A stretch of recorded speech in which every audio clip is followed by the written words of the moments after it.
Hello friends, welcome to our YouTube channel moon engineering institute. મિત્રો, ઘણા લાંબા સમય પછી આપણે પાર્ટ 3 બનાવીએ છીએ, તો મેક્સિમમ વિડીયોને શેર કરજો અને આખું પ્લેલિસ્ટ તમે દેખી શકો છો. કંઈ બી કન્ફ્યુઝન હોય તો તમે નીચે કોમેન્ટ અથવા ડાયરેક્ટ મેસેજ કરી શકો છો. આપણે પાર્ટ નંબર 3 દેખીએ છીએ, જેમાં ક્વેશ્ચન નંબર 3 નું ABC અને એના વારમાં ABC હશે. એના પહેલા આપણે વાત કરી લઈએ કે જે પ્રીવિયસ આપણે પેપર સોલ્યુશન કર્યા છે એમાં ઘણી બધી કેલ્ક્યુલેશન વખતે મિસ્ટેક થતી હોય છે. તો એ મિસ્ટેક નું મને પર્સનલી તમે મેસેજ કરી શકો છો અથવા નીચે કોમેન્ટ કરી શકો છો, કોઈ પ્રોબ્લેમ નહીં. ઓકે, એનું સોલ્યુશન આપણે જે સાચું હશે એ તમને કહીશું. ચલો, તો અહીંયા ક્વેશ્ચન નંબર 3 છે, define improper integral of type 1, એટલે કે first kind of improper integral કોને કહેવાય? તો સિમ્પલ વસ્તુ છે કે જે ઇન્ટિગ્રેશન હોય, ડિફિનિટ ઇન્ટિગ્રેશન હોય, it is a definite integral one in which limit is infinite, lower or upper or both is called improper integral of first kind. અથવા તમે એવું લખી શકો છો કે જે ઇન્ટિગ્રેશન હોય છે ડિફાઇનાઇટ ઇન્ટિગ્રેશન, એમાં અપર લિમિટ અથવા લોઅર લિમિટ અથવા બંને લિમિટ ઇન્ફિનિટી હોય. એટલે કે જો તમે દેખી શકો છો, માની લો કે આ રીતનું કોઈ ઇન્ટિગ્રેશન છે, બરાબર, તો આ લોઅર લિમિટ શું થઈ? ઇન્ફિનિટ થઈ. તો આને ફર્સ્ટ કાઇન્ડ નો ઇમ્પ્રોપર ઇન્ટિગ્રલ કહેવાય.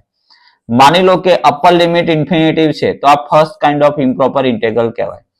માની લો કે બંને લિમિટ છે ઇન્ફિનિટિવ છે, તો આ first kind of improper integral કહેવાય. તો આ રીતે તમે ડેફિનેશન લખી શકો છો. 3 માર્ક્સ નો ક્વેશ્ચન છે, એમાં 1 માર્ક્સ ની ડેફિનેશન છે.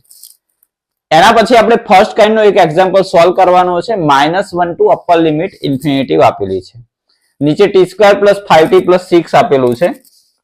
તો આપણે ઇન્ટિગ્રેશન ને સોલ્વ કરીએ એના પહેલા જો નીચે જે આપેલું છે આપણને કે t² + 5t + 6. ઓકે, તો t² + 5t + 6 લખી દઈએ અહીંયા આપણે. ઓકે, હવે તમે દેખો આ ક્વોડ્રેટિક ઇક્વેશન છે, એના બે ભાગ થાય છે. કયા બે ભાગ થાય છે? તો 3 દુ 6 થશે. તો અહીંયા તમે t + 2 અને t + 3 આ રીતે લખી શકો છો. ઓકે, ચાલો ઉપર બંનેનું સબસ્ટ્રેક્શન આપણે અરેન્જ કરીએ. તો -1 ટુ ઇન્ફિનિટી, અહીંયા તમે લખી શકો છો t + 3, અથવા તમે ફ્રેક્શન ના આધારે બી કરી શકો છો. Okay, t + 2. ચલો, આ બંનેનું સબસ્ટ્રેક્શન કરશો એટલે 1 આવી જશે ઓટોમેટિકલી. ટૂંકમાં આપણે જે નીચે મલ્ટિપ્લિકેશનમાં છે બંનેનું આપણે ફ્રેક્શન ના આધારે અલગ અલગ ડિવિઝન કર્યું. ઓકે, અલગ કરે ટૂંકમાં. ચલો, તો હવે આપણે અપર નીચે જે કેન્સલ આઉટ થાય છે, તો ટૂંકમાં અહીંયા આવું વધશે 1/t + 2, અહીંયા વધશે 1/t + 3 અને dt. ટૂંકમાં આપણે ફ્રેક્શનમાં કન્વર્ટ કર્યું. આ જે આપણું છે એને t² + 5t + 6 ને ફ્રેક્શન ની અંદર આપણે કન્વર્ટ કર્યું છે ટૂંકમાં. હવે આપણે આનું ઇન્ટિગ્રેશન કરવું છે. તો ઇન્ટિગ્રેશન માટે પહેલા તો અપર લિમિટ ઇન્ફિનિટિવ છે, તો limit a tends to infinity અથવા b ટેન્ડ્સ ટુ ઇન્ફિનિટી તમે લખી શકો. અહીંયા 1 થી a લખી દેવાનું. અહીંયા 1/t + 2 -1/t + 3 dt આવું કંઈક થશે. ચલો, આનું ઇન્ટિગ્રેશન કરવું હોય તો limit a tends to infinity. ચલો, આનું ઇન્ટિગ્રેશન થશે ln t + 2, આનું ઇન્ટિગ્રેશન થશે ln t + 3. લિમિટ છે 1 ટુ -1 ટુ a. ચલો, પહેલા ln ની બાદબાકી છે એટલે ભાગાકાર થશે. તો ln અહીંયા લખી દઈશું આપણે. Limit a tends to infinity, અહીંયા આવશે ln t + 2, નીચે આવશે t + 3. ઓકે, અને લિમિટ છે -1 ટુ a. ચલો, પહેલા ઉપર નીચેથી t કેન્સલ આઉટ કરીએ અથવા લિમિટ મૂકીએ. તો limit a tends to infinity, અહીંયા આવશે ln a + 2, અહીંયા આવશે a + 3 અને -1 મૂકશો તમે તો -1 + 2 તો 1 અને -1 + 3 તો 2 થશે. ઓકે, તો અપર લોઅર લિમિટ આપણે મૂકી દીધી છે. ચલો, હવે લિમિટ અંદર મૂકીશું આપણે. તો આની અંદર શું થશે? જો ln 12 આવશે લિમિટ અંદર આવશે limit a tends to infinity, ઉપર નીચેથી a કેન્સલ આઉટ થશે તો અહીંયા 2/a, નીચે બી અહીંયા આવશે 3/a, અહીંયા ln 1/2 આવશે. ઓકે, ચલો અહીંયા તમે ઉપર નીચે કેન્સલ આઉટ કરશો તો લિમિટ મૂકશો, તમે લિમિટ પુટ કરશો આની અંદર, તો લિમિટ પુટ કરશો તમે તો ln 1 વધશે, કારણ કે 2/∞ 0, 3/∞ 0 થશે અને માઇનસ ln 1/2. હવે ln 1 0 થાય છે અને આ ln 1/2 છે, માઇનસમાં આન્સર આવે છે. અગર પ્લસમાં આન્સર લખવો હોય તો ln 2 લખી શકો છો તમે. તો આ આપણો ફાઇનલ આન્સર, આ ફાઇનાઇટ આન્સર આવ્યો છે, એટલે ગિવન ઇન્ટેગ્રલ ઇઝ કન્વર્જન્ટ કહી શકાય. જો અગર ક્વેશ્ચન પૂછ્યો હોય કે whether the given integral is convergent or divergent, તો ફાઇનાઇટ આન્સર આવે છે તો કન્વર્જન્ટ આવશે. ઓકે, તો ફર્સ્ટ જે આપણો ક્વેશ્ચન છે એમાં તમે આટલું સોલ્યુશન કરી શકો છો. ઓકે, તો એકદમ સિમ્પલ છે. ક્લિયર?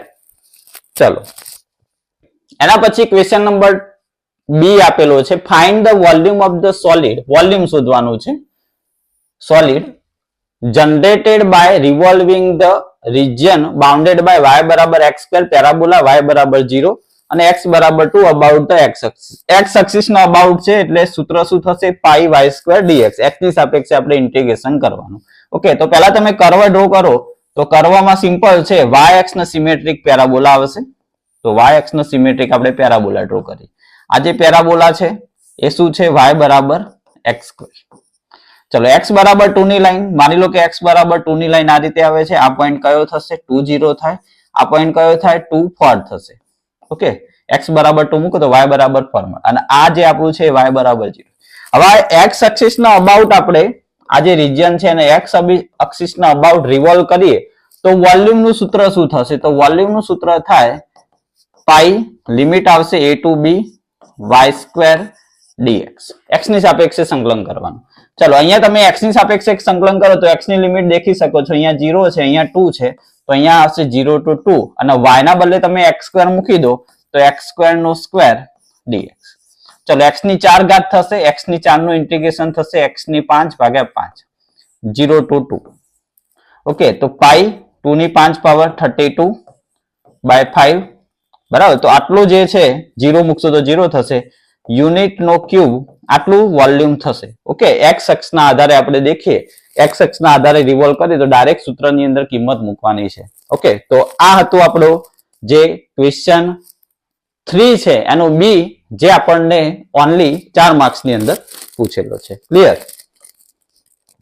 ચલો એના પછી આગળ આપણે વાત કરીએ તો નેક્સ્ટ ક્વેશ્ચન છે રેશિયો ટેસ્ટ ના આધારે. કઈ દીધું છે, ના કીધું હોય તો ખબર પડવી જોઈએ કે પાવરમાં n હોય અથવા ફેક્ટોરિયલ હોય તો રેશિયો ટેસ્ટ યુઝ થાય.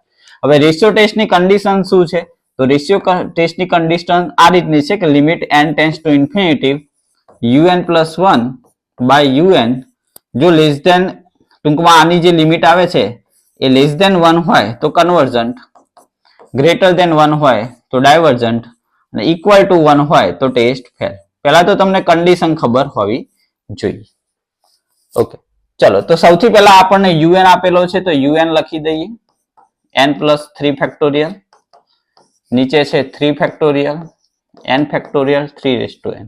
ચલો un+1 લખી દઈએ તો un+1 થશે અહીંયા n+4 ફેક્ટોરિયલ. ચલો અહીંયા થશે 3 ફેક્ટોરિયલ, અહીંયા આવશે n+1 ફેક્ટોરિયલ 3n+1.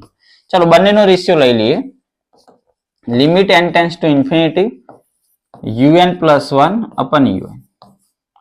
ચલો બંનેનો રેશિયો લઈ લો, limit n tends to infinity un+1/un. un+1 શું છે તો n+4 ફેક્ટોરિયલ, નીચે છે 3 ફેક્ટોરિયલ n+1 ફેક્ટોરિયલ 3n+1. ચલો છેદમાં un છે એટલે આ ડિનોમિનેટર છે એ ન્યુમેરેટરમાં જશે અને જે ન્યુમેરેટર છે એ આવશે ડિનોમિનેટરમાં. ઓકે, તો દરેક રીતે આપણે આ રીતના એક્ઝામ્પલ કરીએ છીએ એટલે સમજવાની કોઈ જરૂર નથી. ચલો હવે જે કેન્સલ આઉટ થાય છે કેન્સલ આઉટ કરી દઈએ. તો limit n tends to infinity, આ n+4 ને આપણે આવું લખી શકીએ, n+4 n+3 ફેક્ટોરિયલ, નીચે 3 ફેક્ટોરિયલ કેન્સલ આઉટ ડાયરેક્ટ થાય છે એટલે ડાયરેક્ટ કેન્સલ આઉટ કરીએ. n+1 ને આપણે n+1 into n ફેક્ટોરિયલ લખી શકીએ અને 3n into 3 લખી શકીએ.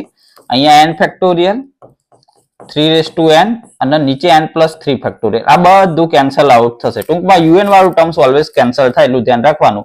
n+3 જશે, અહીંયા n ફેક્ટોરિયલ જશે અને 3n જશે. ટૂંકમાં વધશે n+4 upon 3n+1. ઓકે, તો limit n tends to infinity ઉપર વધે છે n+4 અને નીચે વધે છે 3n+1. ચાલો ઉપર નીચેથી n કોમન નીકાળી આપણે, તો limit n tends to infinity 1+4/n, અહીંયા વધશે 1+1/n. લિમિટ મૂકશો તો આન્સર આવશે 1/3. ઓકે, તો જે આન્સર આવે છે એ લેસ ધેન 1 છે. therefore given series is convergent by ratio test. given series is convergent by D'Alembert ratio test. D'Alembert ratio test. Okay, તો આ હતો આપણો ક્વેશ્ચન નંબર જે સી છે. હવે તમે જો અહીંયા એક કેવી ગેમ રમી છે કે જે સી ની અંદર આમ તો 7 માર્ક્સ નો એક ક્વેશ્ચન પૂછાય છે, પણ આ લોકોએ શું કર્યું, 2 ક્વેશ્ચન પૂછ્યા. તો બેનિફિટ તમને છે કે બેમાંથી માની લો કે એક ક્વેશ્ચન આવડતો હોય તો 3 અથવા 4 માર્ક્સ તમે લાવી શકો છો. અને 7 માર્ક્સમાં કેવું છે કે જો નથી આવડતું તો સાથે સાથ ગયા, આવડશે તો તમે 7 માર્ક્સ લાવી શકો છો. ઓકે, તો જે લોકોએ સારી પ્રિપેરેશન કરી છે એના માટે નુકસાન છે, જે લોકોએ હાફ પ્રિપેરેશન કરી છે એના માટે અહીંયા સી જે ક્વેશ્ચન આપ્યો છે કે જેમાં 2 ભાગ કર્યા છે, એક 3 માર્ક્સ નો છે અને પછી એને 4 માર્ક્સ નો અહીંયા પૂછ્યો છે ટેલર સિરીઝ નો. એટલે કે ક્વેશ્ચન નંબર 3 ની અંદર આમ તો 3 ક્વેશ્ચન હોવા જોઈએ, એના બદલે 4 ક્વેશ્ચન છે. ચલો, ટેલર સિરીઝ આપણને ફંક્શન આપ્યું છે x-1 ના ફોર્મમાં લાવવાનું છે. ટૂંકમાં સૌથી પહેલા તો તમારે શું કરવાનું, તો compare x-1 to x - a સાથે કમ્પેર કરવાનું, એટલે a બરાબર 1 લખી શકાય. હવે પહેલા આપણું જે ફંક્શન છે એ લખી દઈએ. તો ફંક્શન શું છે, તો 2x³ x² 3x - 8. અહીંયા a બરાબર 1 છે તો 1 મૂકી દઈએ. તો 2 × 1 નો ક્યુબ, દરેકમાં મૂકવાની જરૂર નથી, આ જસ્ટ સમજાવવા માટે મૂકીએ છીએ આપણે. અને -8 કેટલું થાય છે જોઈ લો, તો 2 + 1 3, 3 + 3 6 -8 તો -2 થશે. ચલો આનું વિકલન કરીએ તો f'(x) એટલે આવશે અહીંયા 6x², અહીંયા થશે 2x, અહીંયા આવશે 3.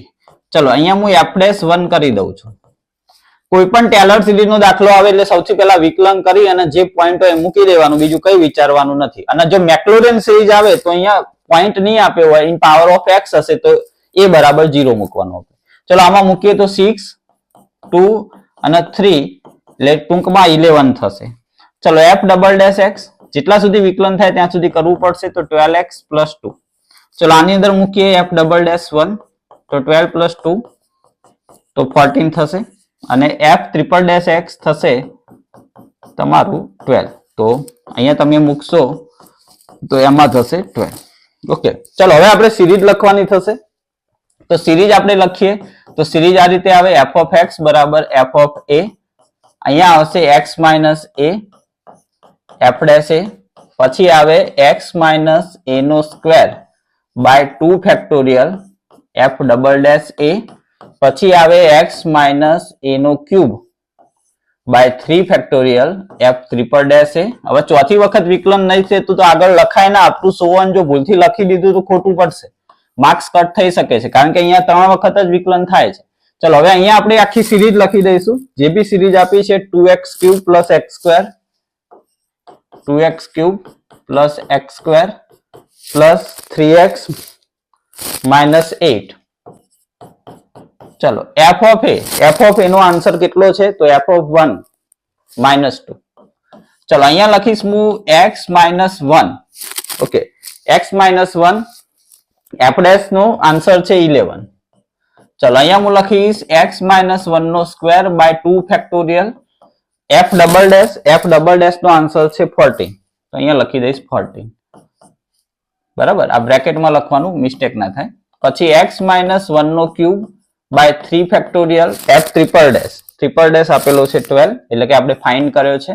ચલો આનું સિમ્પ્લિફાય કરી દેવાનું, -2 + 11x - 11 + x - 1² અહીંયા 7 થશે 14/2, અહીંયા x - 1 નો ક્યુબ 12/6 તો 2 થશે. અહીંયા હજુ તમે સિમ્પ્લિફિકેશન કરી શકો છો, -2 - 11 તો -13 પ્લસ 11x. ઓકે, આનું બી તમે સિમ્પ્લિફાય કરવું હોય તો કરી શકો છો, અધરવાઇઝ આ આન્સર રાખશો તો બી કોઈ પ્રોબ્લેમ નહીં. 4 માર્ક્સ ની અંદર ક્વેશ્ચન પૂછેલો છે એટલા માટે. ઓકે, તો આ જે નંબર છે બને ત્યાં સુધી નંબરને આગળ લખવાનો. ઓકે, 7. તો ફાઇનલ આન્સર આટલો આવે છે, -13 પ્લસ 11x પ્લસ 7x - 1 નો સ્ક્વેર પ્લસ 2x - 1 નો ક્યુબ. તો અહીંયા ક્વેશ્ચન નંબર જે 3 છે એની અંદર A, B અને C, અને C ની અંદર 2 ક્વેશ્ચન આપ્યા છે, 3 માર્ક્સ અને 4 માર્ક્સ, એટલે ટોટલ 4 એક્ઝામ્પલ આપણે અહીંયા સોલ્વ કર્યા છે. તો આ હતો આપણો પાર્ટ નંબર 3. મેક્સિમમ વિડીયોને સેન્ડ કરો, જે તે તમારા ફ્રેન્ડ્સ ગ્રુપ છે એની અંદર સેન્ડ કરો, મેક્સિમમ હેલ્પ થઈ શકે એવું કામ કરો. ઓકે, તો ફરીથી મળીશું નેક્સ્ટ પાર્ટ સાથે. ત્યાં સુધી good bye and take care.